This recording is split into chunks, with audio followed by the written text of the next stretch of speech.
Selamat datang kembali di channel Mr. Mokyo. Di video kali ini Mr. Mokyo akan menceritakan alur cerita film yang sangat seru pastinya. Film ini menceritakan seorang perempuan bernama Gil Boksun yang merupakan seorang pembunuh profesional yang mempertimbangkan untuk berhenti dari pekerjaannya. Karena selama ia masih bekerja, ia tidak dapat memberikan waktunya untuk putrinya yang sematawayang. Sebagai bos yang mempekerjakan Boksun, Min Kyu merasa harus mempertahankan Boksun yang memiliki performa terbaik di antara semua pegawainya. Sehingga ia merasa harus mempertahankan kontraknya dengan Boksun.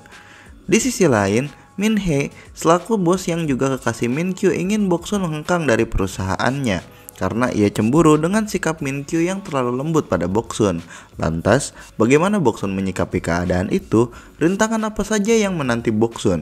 Untuk tahu kisahnya, tonton video ini sampai habis ya. Let's check it out.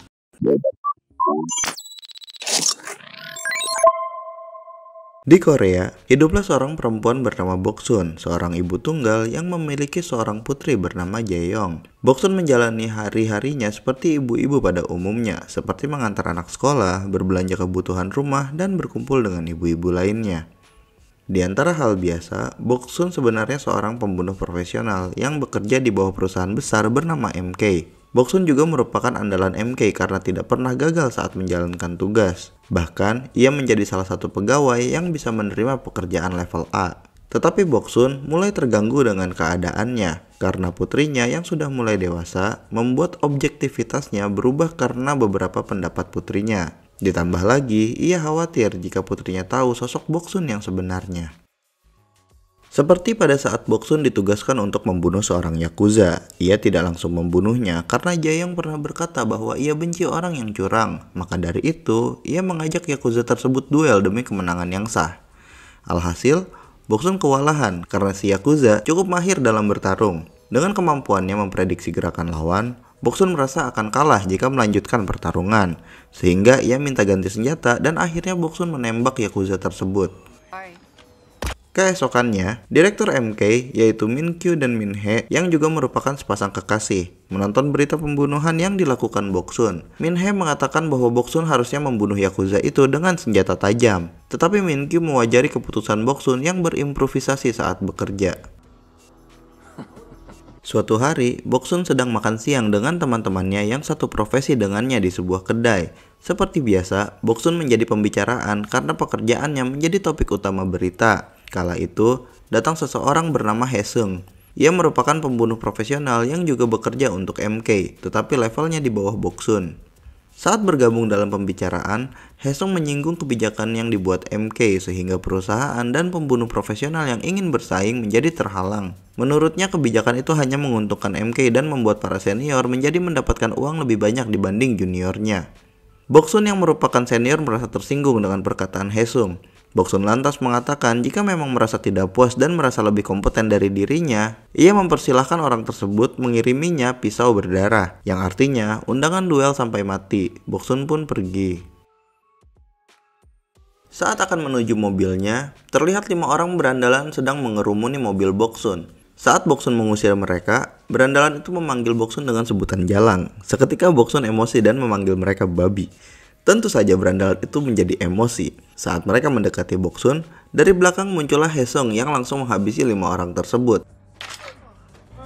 Setelah selesai, ia ternyata mengembalikan katana milik Boksun yang tertinggal di kedai. Haesung berkata bahwa katana tersebut tidak berdarah. Boksun pun tersenyum. Boksun sebenarnya sangat dekat dengan Haesung karena Haesung merupakan teman curhat bagi Boksun. Boksun juga sering memberikan uang pada Haesung untuk perawatan ayahnya yang sakit. Bahkan, Haesung juga beberapa kali menjadi tempat Boksun menyalurkan kebutuhannya. Keesokan paginya, Boksun mengantar putrinya ke sekolah. Setelah itu, ia menuju kantor MK. Saat hendak menaiki lift, Boksun bertemu dengan Min Hee. Ia memeluk Boksun seakan sangat akrab. Lalu ia mengajak Boksun ke tempat para junior yang sedang berlatih. Tibanya di ruang latihan, para junior pun senang karena kedatangan senior terhebat mereka. Boksun saat itu niatnya hanya menyapa, tetapi Min Hee memprovokasi Boksun untuk sparring dengan seorang anak unggulan yang bernama Youngji. Dengan senang hati, Boksun menerima tantangan tersebut. Boksun dan Youngji lantas bersiap. Dengan sombongnya, Boksun hanya menggunakan spidol sebagai senjata untuk melawan Youngji. Pertarungan pun dimulai. Boksun mendominasi pertarungan dan berhasil menjatuhkan Youngji beberapa kali. Youngji yang terjatuh menatap Min-hee yang terlihat kesal. Alhasil, Youngji pun mengeluarkan tekniknya dan berhasil mengenai Boksun dengan pisaunya. Min-hee lantas kembali memprovokasi Boksun dengan mengatakan Youngji sudah dapat menggantikan Boksun. Lantas, Boksun membalas bahwa ia tetap lebih baik. Boksun pun maju dan menghindari serangan Youngji dan melakukan serangan mematikan sehingga Youngji pun dinyatakan kalah. Setelah itu, Boksun menemui Min-kyu dan membahas pekerjaan yang diterima dari klien. Saat itu, ada 2 pekerjaan level A. Boksun diminta memilih salah satu pekerjaan tersebut. Boksun mengatakan bahwa ia ingin rehat dulu karena ia baru selesai dari pekerjaan sebelumnya. Ia juga merekomendasikan Haesung untuk melakukan pekerjaan tersebut dan debut sebagai level A. Tetapi Min-kyu menolak, karena meski keahliannya sangat bagus, Haesung mempunyai sikap yang buruk sehingga tidak cocok untuk pekerjaan level A. Karena tidak ada pilihan, Boksun akhirnya memilih untuk mengambil salah satu pekerjaan tersebut. Setelah itu, mereka berdua makan siang bersama di sebuah kedai tteokbokki. Saat itu, Boksun dimintai syarat untuk memperpanjang kontraknya dengan MK. Tetapi Boksun belum memutuskan untuk melanjutkan atau tidak kontraknya dengan MK karena Boksun ingin dekat dengan putrinya. Min-kyu menyarankan agar Boksun mencarikan putrinya seorang ayah agar putrinya tersebut tidak kesepian. Saat di tengah obrolan, ponsel Boksun berdering. Panggilan tersebut ternyata dari sekolah putrinya. Pihak sekolah mengatakan bahwa putrinya terlibat pertengkaran dan Boksun diminta untuk segera datang ke sekolah. Boksun pun berpamitan dengan Min-kyu untuk menemui putrinya di sekolah. Sesampainya di sana, Boksun dijelaskan oleh kepala sekolah bahwa putrinya Jaeyoung menusuk seorang siswa yang bernama Chae-woo tepat di lehernya. Pihak sekolah bingung karena tidak ada yang mau mengatakan penyebab perkelahian tersebut. Orang tua Chae-woo mengeluhkan perlakuan Jaeyoung dan meminta kepala sekolah untuk mengeluarkan Jaeyoung dari sekolah. Alhasil, kepala sekolah pun memutuskan bahwa Jaeyoung diskor selama seminggu. Tetapi jika sampai seminggu Jaeyoung tidak mau memberitahukan penyebab kejadian itu, maka pihak sekolah akan mengeluarkannya dari sekolah. Di perjalanan pulang, Boksun sempat memaksa Jaeyoung untuk menceritakan kejadian tersebut. Tetapi seperti yang ia duga, putrinya tentu saja memilih untuk diam. Keesokannya, terlihat Boksun dan Min-kyu sedang teleponan. Min-kyu menanyakan keadaan anaknya. Boksun pun bingung menjawabnya dan mengeluhkan sikap anaknya. Setelah membahas itu, Min-kyu memberitahu bahwa dalam misi kali ini, Boksun akan ditemani oleh seorang anak magang yang juga membawakan peralatan untuk misi. Tugas Boksun kali ini harus membuat korbannya terlihat seperti bunuh diri, dan yang menemani Boksun adalah Youngji.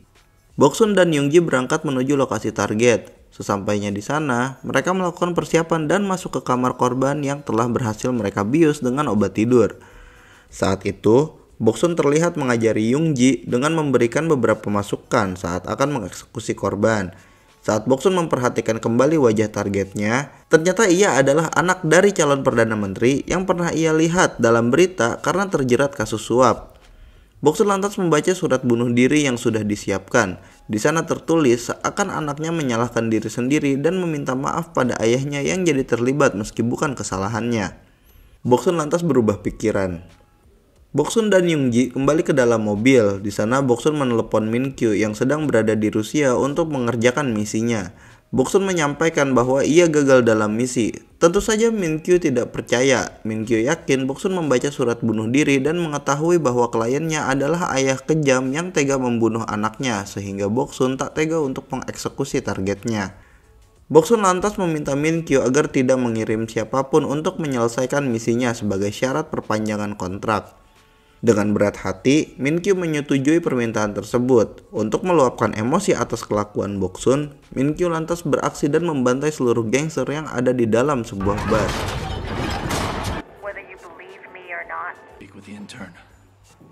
Keesokannya, Min-kyu sedang berada di pesawat untuk pulang ke Korea. Ia pun menelepon Min-hee dan membahas kegagalan pekerjaan Boksun. Min-hee jelas tidak terima karena kredibilitas perusahaan merupakan taruhannya. Tetapi Min-kyu tidak mempermasalahkan hal tersebut. Min-hee tak habis pikir dengan perlakuan Min-kyu yang sangat memanjakan Boksun. Setelah telepon berakhir, Min-hee meluapkan kekesalannya di ruang latihan menembak. Di sana, ia bertemu dengan seorang detektif polisi. Min-hee seketika mendapatkan ide jahat. Pada malam hari, Min-hee menemui Haesung di sebuah rumah sakit. Haesung pun memasang wajah heran. Ternyata di sana Min-hee memperdaya Hae-sung dengan menawarkan pekerjaan level A. Min-hee tahu hal tersebut akan diterima Hae-sung karena sudah lama sekali Hae-sung menginginkan kenaikan level. Keesokan paginya, terlihat Boksun sedang merawat tanaman hiasnya sambil menonton berita Perdana Menteri yang ingin membunuh anaknya. Saat sedang menyimak, tiba-tiba Jae-yong mengajaknya bicara mengenai kejadian di sekolah. Boksun pun memilih untuk mendengarkan cerita Jae-yong. Jae-yong mengatakan bahwa ia menusuk Chae-woo karena Chae-woo memaksa Jae-yong untuk berkencan selama sebulan. Chae-woo mengancamnya dengan akan menyebarkan foto Jae-yong yang sedang bercumui dengan perempuan. Jae-yong juga mengatakan bahwa ia tidak menyukai laki-laki. Mendengar hal itu, tentu saja Boksun kaget bukan main. Ia pun berusaha untuk menolak kenyataan yang baru saja dikatakan Jae-yong. Saat suasana seperti itu, tiba-tiba bel berbunyi. Boksun melihat siapa yang datang ke rumahnya. Ternyata Young-ji. Boksun pun menemui Young-ji. Saat keluar, Boksun mengarahkan pisau ke leher Young-ji karena berani mendatangi rumahnya. Young-ji lantas meminta Boksun untuk membunuhnya saja karena ia dipecat oleh MK karena dianggap menggagalkan pekerjaan Boksun. Boksun yang mendengar hal itu lantas tak jadi marah. Ia pun mengajak Young-ji makan di kedai langganannya. Saat sedang berbincang, teman-teman yang lain datang. Mereka terlihat ceria. Hae-sung ada di sana datang bersama. Boksun menanyakan mengapa mereka senang sekali. Lantas salah satu dari mereka menjawab bahwa Hae-sung baru saja mengerjakan misi level A dari MK. Boksun lantas menanyakan detailnya, tetapi Hae-sung memilih untuk diam. Sampai salah satu temannya menunjukkan berita bahwa putra calon Perdana Menteri meninggal bunuh diri. Boksun mulai melihat Hae-sung dengan kesal. Hae-sung kembali ditanya oleh Boksun mengenai siapa yang menyuruhnya melakukan pekerjaan tersebut. Hae-sung masih tidak mau menjawab dan bertele-tele. Tiba-tiba ada panggilan masuk ke ponsel Hae-sung dan yang menelpon adalah Min-hee. Boksun menjawab telepon tersebut dan akhirnya tahu siapa dalangnya. Min-hee lantas meminta Boksun mengembalikan ponsel Hae-sung. Saat Hae-sung hendak pergi, Boksun meminta Hae-sung berbicara di depannya. Terlihat, Hae-sung hanya menjawab singkat pertanyaan dari Min-hee. Hingga akhirnya, Hae-sung membesarkan speaker ponselnya karena Min-hee ingin menyampaikan sesuatu. Hae-sung meletakkan ponselnya di meja. Min-hee pun menyapa dari ponsel. Di sana, ia berbicara mengenai keluhannya terhadap pegawai MK yang tidak menyelesaikan pekerjaan level A. Lantas Min-hee berkata ia mengundang semua yang ada di ruangan tersebut untuk membantu Hae-sung menghabisi orang yang dimaksud, yaitu Boksun, dengan menjanjikan akan memberikan pekerjaan level B. Boksun segera menutup panggilan tersebut. Ia langsung meminta teman-temannya dan Hae-sung yang siap menyerangnya untuk meletakkan kembali senjata mereka. Boksun pun menceramahi mereka. Belum selesai bicara, tiba-tiba ada tali dari belakang mengikat leher Boksun. Perkelahian pun tak dapat dihindari. Boksun bertarung melawan 5 temannya termasuk Hae-sung. Di sana Boksun terlihat kewalahan karena serangan yang bertubi-tubi dari teman-temannya. Meski demikian, sekilas terlihat dari raut wajah Boksun bahwa ia menikmati pertempuran itu. Pertarungan berlangsung intens hingga akhirnya 2 dari 5 temannya terbunuh. Tersisa 3 orang, dan tiba-tiba Young-ji terlihat akan ikut serta dalam pertarungan. Babak kedua pun dimulai. Boksun kembali diserang habis-habisan hingga akhirnya terpojok. Ketika hendak ada yang memukulnya, ternyata Young-ji malah menyelamatkan Boksun. Dan hal tersebut membuat musuh Boksun berkurang 1. Pertarungan pun cukup sengit hingga akhirnya Boksun membunuh 1 orang lagi. Dan tak lama berhasil melumpuhkan Hae-sung. Karena sudah yakin Hae-sung tidak akan bergerak, Boksun menolong Young-ji yang kewalahan. Dengan cepat mereka pun membunuh lawannya.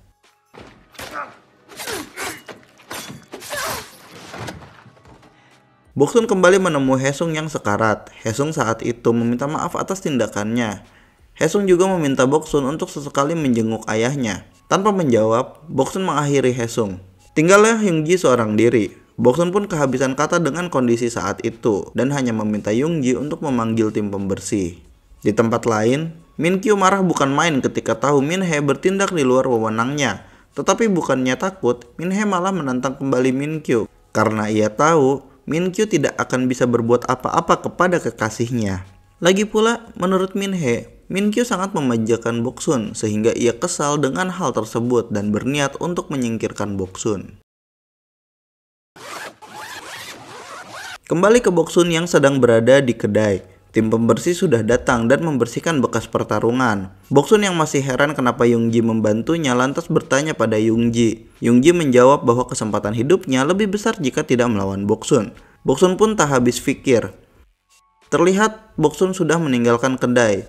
Di sana ia sedang bertelepon dengan Jaeyong. Terdengar Jaeyong menangis di balik telepon. Boksun pun mengatakan bahwa ia akan segera pulang. Tetapi tiba-tiba, Boksun diserang dari belakang dan dicekik oleh seseorang yang ternyata Minkyu. Minkyu marah pada Boksun karena telah membunuh pembunuh dari perusahaan lain. Karena hal tersebut akan memancing kemarahan perusahaan lain dan tentu saja Boksun akan diburu. Boksun tidak dapat menjawab karena sudah kehabisan napas. Dari belakang, Youngji berlari. Ia pun lantas menjelaskan kepada Minkyu bahwa Boksun diserang oleh orang-orang tersebut atas perintah Minhee. Minkyu pun melepaskan cekikannya.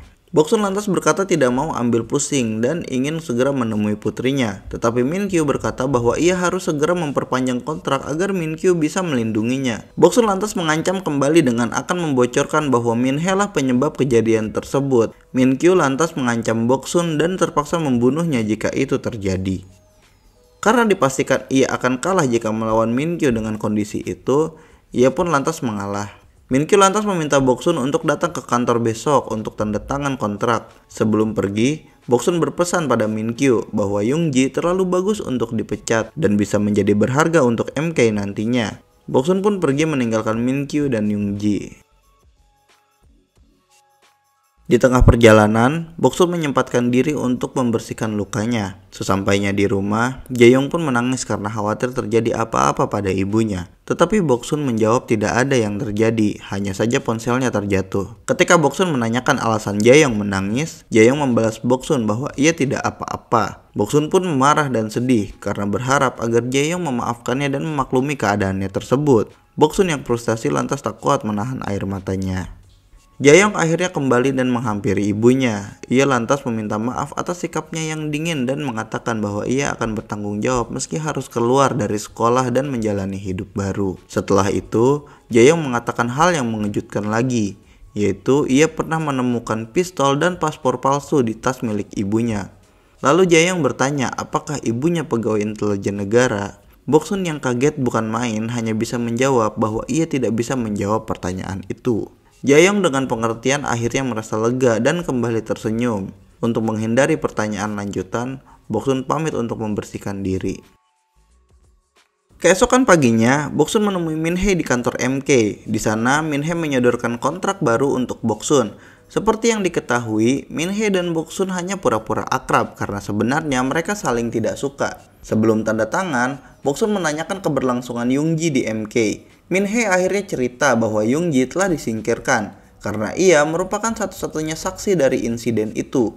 Maka, agar dapat melindungi Boksun, Minkyu terpaksa membereskan Youngji. Di waktu yang sama, Minkyu sedang rapat dengan komite atas kejadian bentrok pembunuh MK dengan pembunuh dari perusahaan lain.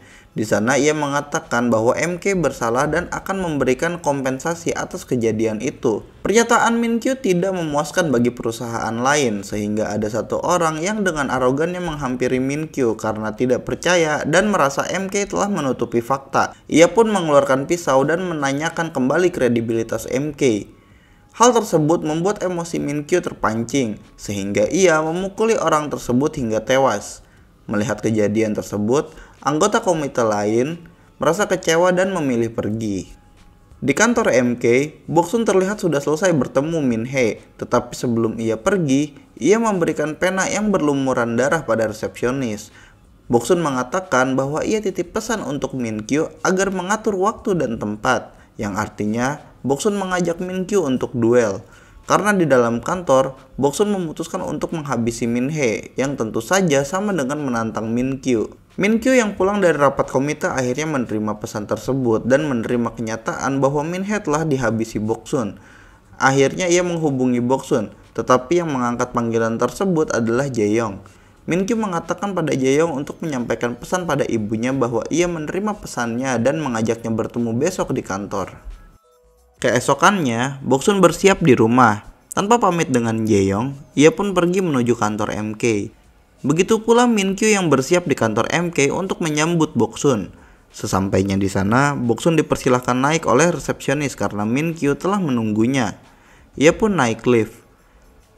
Saat pintu terbuka, Minkyu langsung menyambut Boksun dengan tembakan bertubi-tubi, tetapi tembakan Minkyu sengaja dibuat meleset. Begitu pula Boksun yang tidak menghindar sama sekali, seakan ingin menunjukkan bahwa ia sudah siap. Setelah peluru habis, Minkyu mempersilahkan duduk. Boksun pun duduk dengan santai. Minkyu sebenarnya merasa bahwa seharusnya ini tidak perlu terjadi karena Minkyu merasa dapat menutupi masalah ini. Tetapi Boksun tidak ingin terus-terusan berada di bawah bayang-bayang MK yang menutupi kesalahannya. Tetapi jika Boksun mengungkap kesalahannya, maka akibatnya bukan hanya dia saja yang menanggung, tetapi MK juga akan terlibat. Tiba-tiba, pembicaraan berhenti. Ternyata Boksun berusaha membaca seluruh gerakan Minkyu. Boksun terus-menerus mencoba mencari kelemahan Minkyu, tetapi hasilnya tetap saja Boksun tidak berhasil mengalahkan Minkyu. Minkyu yang sadar lantas dengan percaya dirinya mengatakan bahwa Boksun tidak mungkin bisa menemukan kelemahan Minkyu. Tetapi akhirnya yang Boksun sadari adalah ternyata kelemahan Minkyu adalah Boksun sendiri. Karena akhirnya Boksun tahu bahwa Minkyu sebenarnya mencintai Boksun. Minkyu jatuh cinta kepada Boksun sejak pertama kali Minkyu bertemu Boksun dan mengangkatnya sebagai murid sekaligus pegawainya. Merasa sudah cukup, akhirnya Boksun melakukan serangan dengan melempar gelas ke arah Minkyu. Ketika Minkyu menangkis, Boksun segera mengambil pedang yang ada lalu menebas perut Minkyu.